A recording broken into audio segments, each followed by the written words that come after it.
Welcome to घूमेगा India. आज बात करेंगे जम्मू एंड कश्मीर में स्थित एक ऐसी जगह की जिसको अगर कहा जाए कि भगवान ने अपने हाथों से बहुत सोच विचार कर प्रकृति का एक अनोखी जगह दुनिया को दिया है तो ये कहना गलत नहीं होगा। जी हाँ, आज हम इस वीडियो में बात करेंगे गुलमर्ग की। गुलमर्ग को देवताओं की नगरी भी कहा जाता है।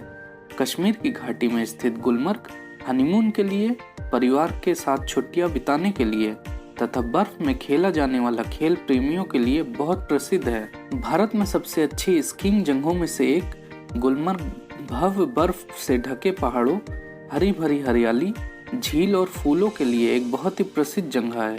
मैं आपसे वादा करता हूँ कि अगर आप गुलमर्ग जाएंगे तो एक मेमोरेबल याद ज़रूर साथ लेकर वापस आएंगे, जो कि आप शायद ज़िंदगी भर न भूल पाएं। गुलमर्ग टूरिस्ट को एक रोमांचकारी जगह के रूप में प्रकट करता है। गुलमर्ग में आप केबल कार की सवारी तथा ट्रैकिंग का भी आनंद ले सकते हैं। गुलमर्ग जम्मू और कश्मीर का एक बहुत ही लोकप्रिय हिल स्टेशन है, जो कि जम्मू एंड कश्मीर के बारामूला जिले में स्थित है। गुलमर्ग पश्चिमी हिमालय के पीर पंजाल रेंज में स्थित है। गुलमर्ग श्रीनगर से लगभग 57 किलोमीटर की दूरी पर स्थित है। जम्मू कश्मीर के बारामूला जिले में 2730 मीटर की ऊंचाई पर स्थित गुलमर्ग अंग्रेजों द्वारा सन 1927 में खोजा गया था। गुलमर्ग नाम कश्मीर के अंतिम भारतीय राजा यूसुफ शाह चक द्वारा दिया गया था, जो गुलमर्ग की सुंदरता, घास के ढलान और इसके शांतिपूर्ण वातावरण से प्रभावित थे। तो चलिए अब बात करते हैं कि आप गुलमर्ग कैसे पहुंच सकते हैं। पहले बात करते हैं फ्लाइट की कि आप गुलमर्ग अगर फ्लाइट से आना चाहते हैं तो कैसे पहुंचेंगे।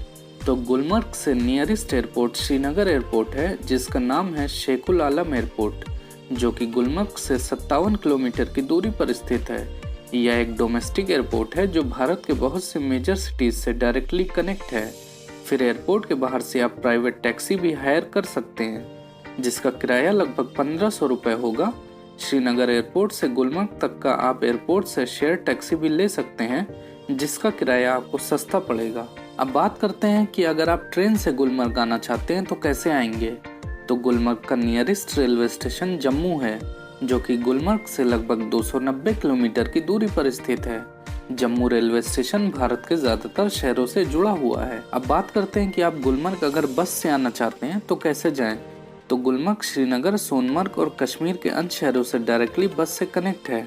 आप सरकारी व प्राइवेट बस दोनों में से कोई भी ले सकते हैं। बसें आपको डीलक्स और लग्जरी दोनों ही वहाँ पर मिल जाएंगी। अब बात करते हैं कि अगर आप गुलमर्ग ठंड में आते हैं तो कैसे आएं। अगर आप गुलमर्ग सर्दियों के सीजन में आते हैं तो उस टाइम गुलमर्ग पूरी तरह से बर्फ में ढका होता है। गुलमर्ग के सभी हिस्से कई फीट बर्फ के नीचे दब जाते हैं, इतनी बर्फ होती है वहाँ पर। और इसी तरह वहाँ की रोड्स भी बर्फ से ढकी होती है। इसलिए अगर आपके पास एक सामान कार है तो आपको गुलमर्ग जाने में परेशानी का सामना करना पड़ सकता है।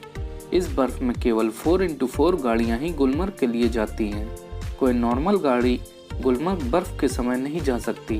वैसे मेरी सलाह तो यही होगी कि अगर आप सर्दियों में गुलमर्ग अपनी खुद की कार से आना चाहते हैं तो उस प्लान को कैंसिल कर दें। आप ट्रेन या फ्लाइट से आइए और सबसे पहले श्रीनगर पहुंचिए।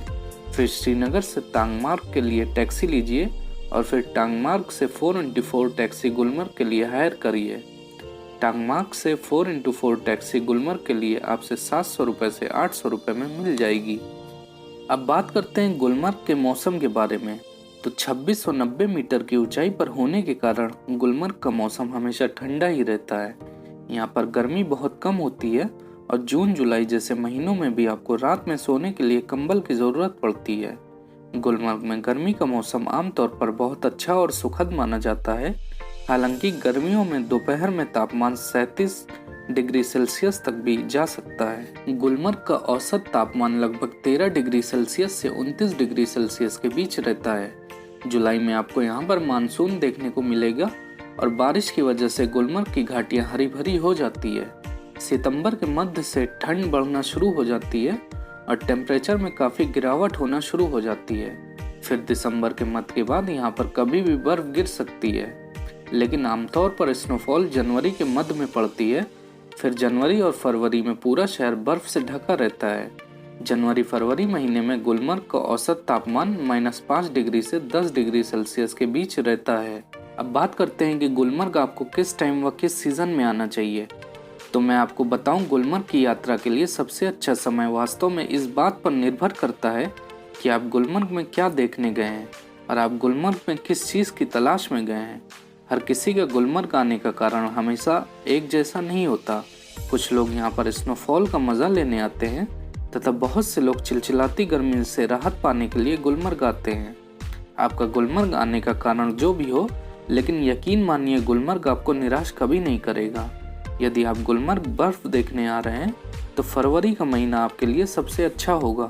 वसंत का मौसम मार्च के अंत से शुरू होता है और अगर आप परिवार के साथ गुलमर्ग आ रहे हैं तो अप्रैल और मई का महीना आपके लिए सबसे बेस्ट होगा। बट ध्यान रहे, अप्रैल और मई में यहाँ पर रश बहुत होता है, तो अगर आपको भीड़ भाड़ नहीं पसंद है तो अप्रैल और मई आपको अवॉइड करना चाहिए। अगर आप भीड़ से बचना चाहते हैं तो आपके लिए अगस्त सबसे बेस्ट महीना होगा गुलमर्ग घूमने के लिए। अब बात करते हैं कि गुलमर्ग में आपको ठहरना कहाँ चाहिए। तो गुलमर्ग में होटल्स काफ़ी मात्रा में उपलब्ध हैं। गुलमर्ग में आपको घर कम और होटल ज़्यादा दिखाई देंगे। गुलमर्ग में आपको बजट होटल मिलना मुश्किल है। होटल वहाँ पर थोड़ा एक्सपेंसिव है। कोई भी होटल आपको 2000 रुपये पर नाइट से कम नहीं मिलेंगे। 2000 रुपये से 2500 रुपये के बीच एक रात के लिए होटल आपको ऑफ सीज़न में मिलेंगे तथा पीक सीज़न में इन होटल्स का किराया और बढ़ जाता है। हाँ, गुलमर्ग से 14 से 15 किलोमीटर की दूरी पर स्थित कुछ होटल्स हैं जो 1200 से 1500 रुपये में आपको मिल सकते हैं। बजट होटल्स आपको तांगमार्ग में ले सकते हैं। ऑफ सीज़न में आप अगर पहले से होटल नहीं बुक करते हैं तो कोई बात नहीं, बट अगर आप पीक सीज़न में जाते हैं जैसे जनवरी, फरवरी, अप्रैल, मई, जून तथा अक्टूबर में, तो मैं सजेस्ट यही करूँगा कि आप होटल्स की बुकिंग पहले से ही ऑनलाइन कर लें। अब बात करते हैं कि आपको गुलमर्ग में क्या और कहाँ खाना चाहिए। तो मैं आपसे बताना चाहता हूँ कि सिर्फ गुलमर्ग ही नहीं बल्कि कश्मीर में आप कहीं भी हैं तो आपको कश्मीरी खाना ज़रूर खाना चाहिए। अगर आप नॉन वेजिटेरियन हैं तो आप मटन रोगन जोश, गुश्तबा, रिश्ता, तबक माज, कांती, सीख तुजी, मारजुंगा कोरमा, शामी कबाब, मीट माज आदि खा सकते हैं। तथा अगर आप वेजिटेरियन हैं तो गुलमर्ग में वेज दम आलू, टमाटर जमन, हाक जो कि कश्मीरी साग होता है खा सकते हैं। मैं आपको बता दूं कि कश्मीरी लोग रोटी खाना पसंद नहीं करते हैं, वहाँ के लोग चावल ज़्यादा खाते हैं। इसलिए ऊपर मैंने जितनी डिशेस बताई हैं उन सब की ग्रेवी आपको ज़्यादा गाढ़ी देखने को नहीं मिलेगी। ग्रेवी बहुत पतली होती है। गुलमर्ग में बहुत सारे रेस्टोरेंट्स हैं जहां आप खाना खा सकते हैं। बस आपको गुलमर्ग के मेन मार्केट में जाना होगा, फिर वहां पर आपको बहुत सारे रेस्टोरेंट्स मिल जाएंगे। अब बात करते हैं कि गुलमर्ग में आपको कहां कहां घूमना चाहिए। तो ये बताने से पहले मैं आपसे रिक्वेस्ट करूंगा कि अगर आपने अभी तक मेरा चैनल सब्सक्राइब नहीं किया तो चैनल सब्सक्राइब कर लें तथा वीडियो को लाइक भी करें। आपके एक लाइक से हमें बहुत सारा प्रोत्साहन मिलता है।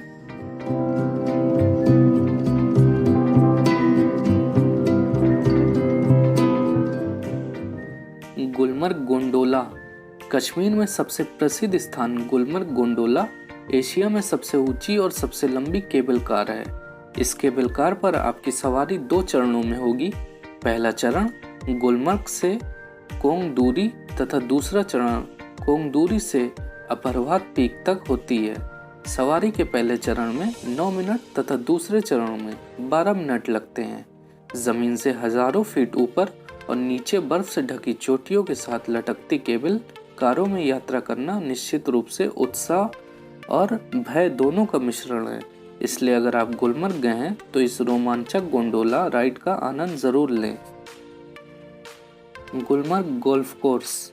देश के सबसे बड़े गोल्फ कोर्स में से एक गुलमर्ग गोल्फ कोर्स तेजी से एक टूरिस्ट प्लेस के रूप में उभरा है। यह गोल्फ कोर्स 1911 में अंग्रेजों द्वारा बनवाया गया था। यहाँ पर पहली गोल्फ चैंपियनशिप 1922 में खेली गई थी। गुलमर्ग गोल्फ कोर्स को 2011 में फिर से डिजाइन और दोबारा इसका उद्घाटन किया गया था। Gulmarg winter music and adventure festival. यह फेस्टिवल गुलमर्ग में 2003 से हो रहा है। इस फेस्टिवल का आयोजन गुलमर्ग में म्यूजिक, एडवेंचर स्पोर्ट्स और पर्यटन को बढ़ावा देने के लिए शुरू किया गया था। यह इंडिया का पहला विंटर फेस्टिवल है जिसको जम्मू एंड कश्मीर की गवर्नमेंट प्रमोट करती है। हर साल जनवरी की लास्ट वीक में यह फेस्टिवल आयोजित किया जाता है। अपने music bands, dance performance photography, movies and adventurous activities के साथ आप इस फेस्टिवल में फेमस बैंड, म्यूजिशियन, डांसर तथा एथलीट्स को देख सकते हैं जो एक साथ मिलकर शानदार शो करते हैं। एल्पेथर लेक गुलमर्ग से मात्र 13 किलोमीटर की दूरी पर स्थित यह शानदार नेचुरल आकर्षण अपरवाद जुड़वा चोटियों के तल पर स्थित है। यह झील घास के मैदान से घिरी हुई है तथा सर्दियों में यह झील बर्फ से चारों तरफ घिरी रहती है। 4500 फीट से अधिक की ऊंचाई पर स्थित यह झील पिकनिक के लिए एक बहुत ही बेहतरीन जगह है। आप यहाँ पर गर्मी के दिनों में हॉर्स राइडिंग, ट्रैकिंग तथा कई सारी आउटडोर एक्टिविटीज कर सकते हैं। गुलमर्ग चिल्ड्रंस पार्क, जैसा कि इस पार्क के नाम से ही पता चल रहा है कि यह पार्क बच्चों के लिए बनाया गया है, लेकिन यकीन मानिए यहाँ पर बच्चे तथा बड़े कोई भी आए यहाँ की खूबसूरती देखकर मंत्रमुग्ध हो जाता है। इस पार्क में आपको हॉर्स राइडिंग से लेकर जॉर्बिंग तथा हॉट एयर बैलूनिंग सब देखने को मिलेगा। आप इन सारी एक्टिविटीज का आनंद इस पार्क में ले सकते हैं। स्ट्रॉबेरी वैली, गर्मियों के मौसम में यह वैली खिल उठती है क्योंकि उसी टाइम यहाँ पर स्ट्रॉबेरी पकती है। यहाँ पर आप पिकनिक मनाने के लिए आ सकते हैं। अप्रैल से सितंबर तक आप यहाँ पर हरे भरे नेचर का आनंद ले सकते हैं। फिरोजपुर नला एक मनोरम पर्वत धारा है जो ब्यूटीफुल, चीनामार्ग तथा नूरपुर पास के बीच की घाटियों से होकर निकलती है। चीड़ के पेड़, हरे भरे घास के मैदान और बर्फ से ढके पहाड़ों से घिरा यह स्थान टूरिस्ट के लिए बहुत ही रोमांचक जगह है। सेंट मैरीज चर्च, यह चर्च लगभग 100 साल पुराना है। एक प्रकार का विक्टोरियन स्टाइल वाला यह चर्च आपको इतिहास और शांति का अनुभव प्रदान करता है। बाबा ऋषि श्रीन, 15वीं शताब्दी में बना यह श्रीन गुलमर्ग का सबसे अधिक टूरिस्ट अट्रैक्शन वाला यह धार्मिक स्थल है। यह श्रीन कश्मीरी आर्किटेक्चर का एक अनूठा नमूना है। बाबा ऋषि एक मुस्लिम स्कॉलर और संत थे जिन्होंने अपने दिन सुकून भरी घाटी में प्रार्थना और ध्यान में बिताए। महारानी टेम्पल, यह मंदिर भगवान शिव को समर्पित है। लगभग 100 साल पहले जम्मू और कश्मीर के डोगरा राजाओं की पत्नी के लिए यह मंदिर बनवाया गया था। यह मंदिर एक पहाड़ की चोटी पर स्थित है।